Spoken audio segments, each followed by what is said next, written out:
RRB, l'invité du matin. Bonjour Jean-François Bodin. Bonjour Nicolas. On s'intéresse ce matin avec votre invité au nickel de l'initiative. Oui, notre invité qui est Laurent Fogliani, chef de département des communications et des affaires publiques de la SLN. Bonjour. Bonjour Jean-François, bonjour à toutes et à tous. Merci d'être avec nous pour parler effectivement de ces nickels de l'initiative. C'est une opération menée par la SLN depuis 27 ans maintenant, donc les Calédoniens la connaissent. Il faut peut-être rappeler quand même à quoi elle correspond pour la SLN. Eh bien écoutez, ça fait partie, c'était la SLN qui faisait de la RSE, donc de la responsabilité sociétale d'entreprise, avant même que cela soit tendance. Et effectivement, donc on est dans la 29e édition cette année, ça fait 28 ans, donc on a participé à accompagner au travers de mécénat différentes associations, structures ou personnes individuelles d'ailleurs dans leurs projets. Ça fait plus de 300 projets accompagnés en 28 ans pour un montant total de 130 millions CFP distribués donc sur 28 ans. Alors c'est la 29e édition, vous l'avez rappelé, on sait que la SLN traverse des périodes compliquées économiquement. C'est quand même un dispositif que vous avez souhaité pérenniser. Oui, c'est un dispositif qu'on essaiera de pérenniser à l'avenir aussi. Effectivement, vous avez raison, il faut avoir conscience de la situation économique en Nouvelle-Calédonie à l'heure actuelle. En revanche, ça veut aussi dire que les petites structures et les petits projets en souffrent autant que nous. Et donc la nécessité de pouvoir les accompagner, les soutenir est encore plus forte dans ces périodes-là. Nécessité de les accompagner, mais avec une enveloppe un peu réduite par rapport aux premières éditions. Alors ça dépend des zones, mais on essaie de maintenir notre soutien.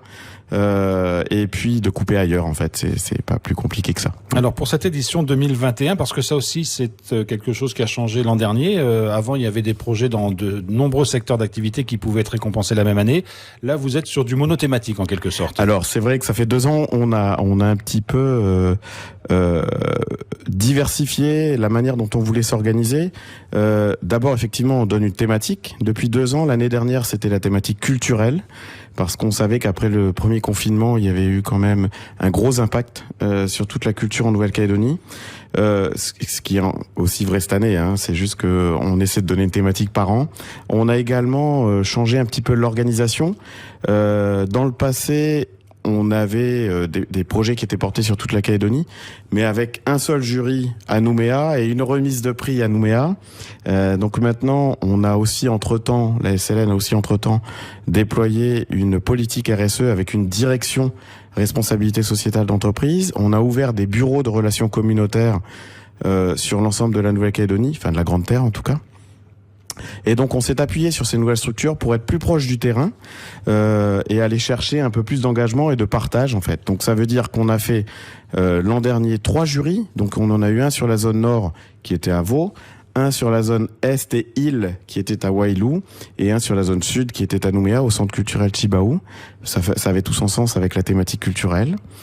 Cette année, je peux déjà vous dire qu'on aura un jury qui sera sur la commune de Koumak, un second sur la commune de Kwawa pour la zone Est et les îles Loyauté, et évidemment le 3e à Nouméa. Alors à quoi ça correspond exactement? Être au plus près des populations, les aider dans leur projet de développement. Vous donnez, une fois que le jury a sélectionné les projets retenus, vous donnez de l'argent, vous vous en occupez plus, ou il y a un suivi, vous avez pas une obligation de résultat, mais vous accompagnez aussi les porteurs de projets? Alors vous avez raison, déjà il y a toute une démarche éthique qui accompagne aussi une entreprise comme la SLN et une démarche comme celle des nickels de l'initiative. Donc ça veut dire que oui, on va donner une certaine somme d'argent à un projet, que le projet a l'obligation de nous amener un bilan au bout d'1 an de la manière dont il aura utilisé cette somme d'argent. Et nous sommes aussi soutien en fait, et chacun des membres du jury ou des jurys s'engage, en faisant partie des jurys, à être également un parrain sur un accompagnement dont aurait besoin le porteur de projet ou les porteurs de projet. Et puis la SLN s'engage aussi en contrepartie à donner une certaine visibilité à ce projet au travers de ses propres outils de communication. Il arrive parfois qu'il puisse y avoir des échecs sur les projets que vous soutenez, ou globalement? Oui, bien sûr, on peut toujours avoir des échecs. C'est pas pour ça qu'il faut pas continuer d'essayer d'ailleurs. Alors cette année, le thème c'est l'environnement. Oui. Ça correspond à quoi? On a quand même une grosse thématique environnement. On a nous aussi des opérations qui impactent l'environnement. On en est conscient. On agit sur ces impacts. Et donc, on voulait privilégier la démarche environnementale cette année.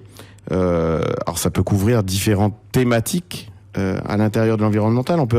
On peut traiter de la gestion des eaux, de la biodiversité, la réhabilitation, de l'énergie, de la qualité de l'air, encore des milieux marins, la gestion des déchets, c'est intéressant. On l'associe pas souvent à l'environnement, mais c'est vrai qu'un projet qui peut porter sur la gestion des déchets, peut avoir un gros impact sur l'environnement. Et puis, ça peut être toute autre action à portée environnementale, qui peut être un projet de sensibilisation sur une ressource en eau, encore une fois la ressource sur la qualité de l'air, qu'importe, à partir du moment où on traite d'environnement. Donc cette question de l'environnement peut se décliner de très nombreuses façons, mais du coup, qui peut concourir? Est-ce que ce sont des entreprises? Est-ce que ce sont des associations, des particuliers? Qui peut postuler à ces nickels? Alors on peut être un particulier, on peut être une association, on peut être une structure d'éducation, d'enseignement scolaire. On peut être une maman en tribu qui a décidé de faire un projet sur la gestion des déchets.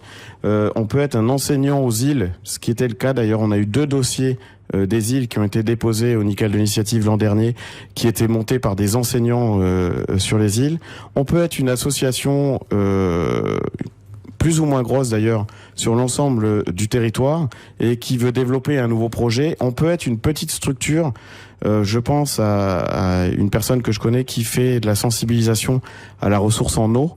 Elle pourrait, par exemple, avoir besoin de développer des nouveaux supports de sensibilisation. Ça rentre complètement dans la démarche des nickels d'initiative sur une thématique environnementale. Ce qui est peut-être important de rappeler, Laurent Fogliani, c'est que chaque année, il y a plusieurs projets qui sont récompensés et pas un seul, parce que ça pourrait décourager en disant, il y a 40 projets, je suis sûr de pas être retenu. Il y a plusieurs projets retenus. Effectivement. C'est tout l'intérêt, en plus, d'avoir des jurys qui sont décentralisés, c'est qu'à chaque fois, on va aller chercher des institutionnels, des professionnels de la SLN, des différentes zones dans lesquelles le jury intervient.